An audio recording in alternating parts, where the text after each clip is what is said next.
ABC News, ICE has begun enforcement operations in Minneapolis, all as President Trump is doubling down on his comments, railing against the Somali community here, the largest in the U.S. The Somalians should be out of here. They've destroyed our country. Minneapolis City Councilman Jamal Osman was born in Somalia. How did it hit you when you heard what the president had to say? You know, the saddest part for me was just trying to answer my daughters and saying that why are we being singled out? I won't answer any more questions. Okay. Can you put handcuffs on him, please? While Border Patrol tonight is also launching a crackdown on illegal immigration in New Orleans, administration officials say ICE in Minneapolis is not targeting the Somali community, but just enforcing deportation orders already issued by judges. We're going to enforce the laws of this country without apology, including in the Twin Cities. Focuses on those Twin Cities more because of the criminal activities been uncovered by DOJ and DHS. Federal prosecutors have charged dozens of people in Minnesota's Somali community for allegedly stealing hundreds of millions of dollars in taxpayer money, including from government programs meant to give meals to low-income children. This beautiful place, and I see these people ripping it off. We don't want them in our country. Let them go back to where they came from and fix it. But this son of Somali immigrants, who doesn't want to give his name, says the president is creating fear and unfairly blaming the whole community. Other people hearing that, they're going to really use that to come at us. That's what I'm really scared of. All right, Maggie joins us live tonight from Minneapolis. And Maggie, the city's police chief had a pointed message to residents there. Yeah, Tom, that's right. The chief of police telling people here to call 911 if they come into contact with masked agents, saying people have said they're scared because they can't tell if those agents are law enforcement. Border Czar Tom Homan responding, calling it shameful to call 911 on officers. Tom. Okay, Maggie Vespa for us tonight. Maggie, thank you. And we have incredible new pictures out of the Ukrainians. And they were saying, yeah, but these people are literally, if they go back there, they could die and stuff. We could die as well. Commenting about the Ukrainians. And they were saying, yeah, but these people are literally, if they go back there, they could die and stuff. We could die as well. I told them that my father wasn't alive and we had to escape, and they were laughing about it. We're saying, yeah, well, we all have problems, but they were defending the white people. And what I'm trying to say is like we don't want you to defend us. You don't have to defend us. It's okay. You guys have your own problems. I'm just telling you about history, what happened, how Mexicans helped the black slaves, how a lot of Mexicans got killed as well, saving them, how we have always stand. So now that Trump is doing like the mass deportation, How can anyone deny these facts? Why is it immigrants are not stopping reparations? My ancestors come from the Caribbean, and there were slaves in the Caribbean, and we didn't qualify for the American reparations. Well, here's the challenge. There are so many difficulties with trying to enact reparations, in part because the question is who gets them.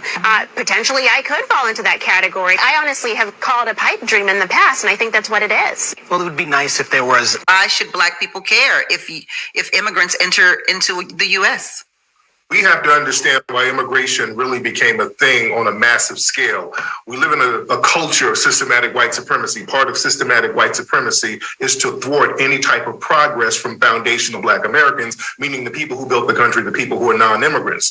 Foundational Black Americans, anytime we've made progress, the dominant society would come up with ways to thwart that progress, and they figured out they can thwart that progress by flooding the zone with a lot of immigrant groups that's going to come here and undermine us. This is why several Black leaders and spokespersons, going all the way back to Frederick Douglass, Booker T. Washington, and many, many others, they were against immigration because they knew the impact it would have on foundational Black Americans. That part right there is what I want to talk about. Yeah, because, you wonder, why are the immigrants saying, why aren't y'all helping us? Why are they looking to us? I know a lot of people ask that question. Why are you guys looking to us and saying, help us, help us? And at the same time, we're asking them that question. They know the answer to that question. But they are still they are still confederate with the colonizers because they won't tell us the reason why. They're asking, why won't you guys help us? Why is it our responsibility to help them? It's your guys. Why don't y'all help us? It's your guys. But they won't tell you the magic answer to that question.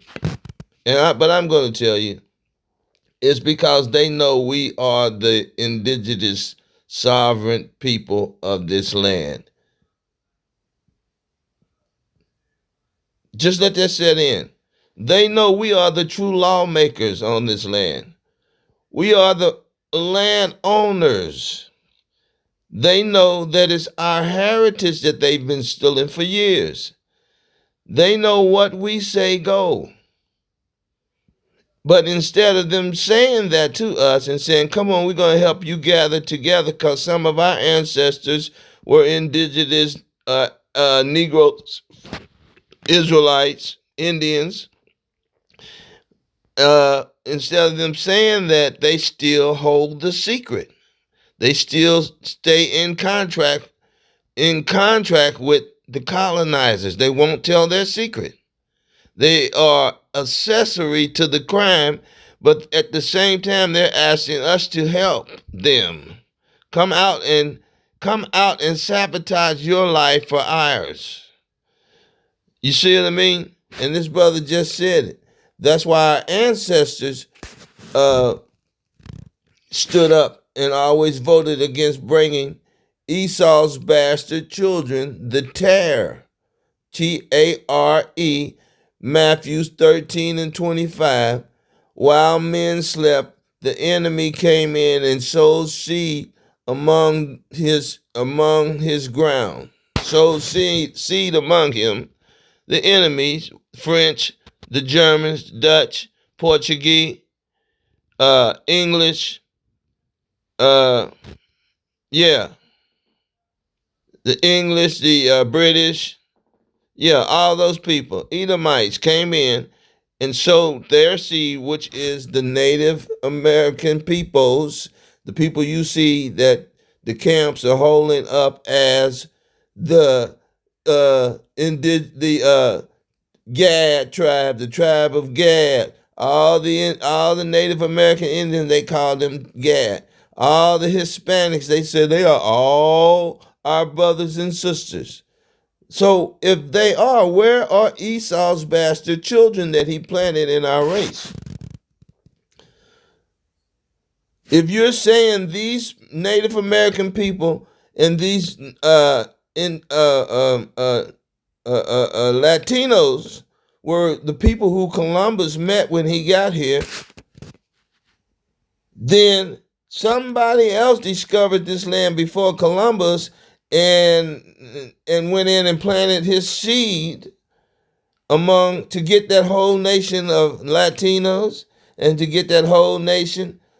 Who made the Latino people and who made the so-called indigenous Americans? Who made them people? Who took their melanin out of them? Who sowed seed in the indigenous people and took their melanin out and made these people? Who did that? If they are the descendants from the Negroes, the 12 tribes of Israel, how did they turn white? Answer that for me. How did they get white? If Columbus and his and 1492, if they are the first time Europeans stepped foot on this land, Columbus said he discovered this land. It's in all the books. They've already let it out. Columbus discovered this land. They were the first people here. The Edomites' first rendezvous to this side of the world was with Columbus and America Vespucci. So how are they saying that these are the people they met when they got here, when the people who first came here and made the manuscripts and the drawings and took pictures and, made books say that the Indians were black? were dark brown and brown, all shades of brown, copper tone people.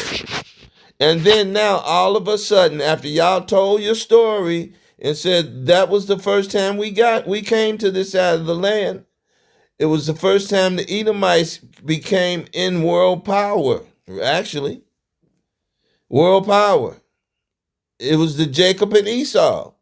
Esau in power over Jacob and all the indigenous people of the land. This is it. No more. No story before that.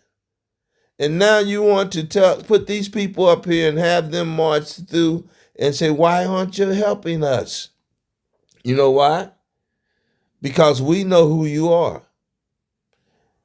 And you know who we are. That's why you're asking, turning, looking at us. This is your land. You want to say, this is your land. You are the lawmakers. You are sovereign. These people, you want to say, these people don't have any jurisdiction over you. You have God-given rights. You have God on your side. Why don't you help us? We've been treated like you have been treated. That's what you want to say, right? So all praises to the Most High. This brother said it.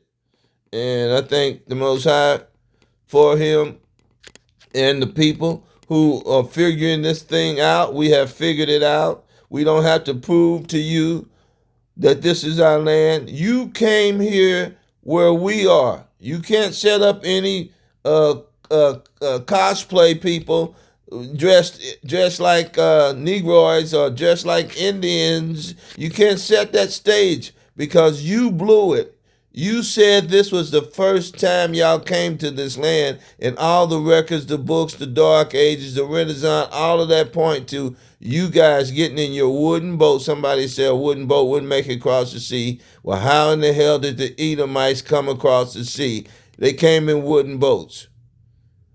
So these people, man, they come up with all kind of stuff. We just sprung up from the ground. We always been over here. That's the Moors, right? The Moors who calling themselves, now they trying to say they Indians. They trying to come that way. The younger Moors. The older Moors had more sense than that. But now these young Moors are trying to say, we just sprung up from the ground, you know, and we didn't come over here in those ships. They want to exclude the Bible and exclude the 10 tribes coming over here 2,000 years before Columbus. Dark-skinned people. And I know y'all talk that stuff about that speckled bird and that cake unturned. Go read it again because you got it out of context. It was not talking about the color of people. It was talking about the behavior and the characteristics of the people while you playing. So all praises to the Most High. Go read it again. And the reason why they looking to y'all because they know that we are the landowners and we are the gods of the earth. They're trying to wake us up, and they don't want to wake us up because they're still trying to steal our inheritance. And if they want us to come out and get slaughtered, hoping that then they can just move on in the land and take our place. That's the trick. Okay, all praises to the Most High in Christ. Fair use, I want to say fair use, fair use.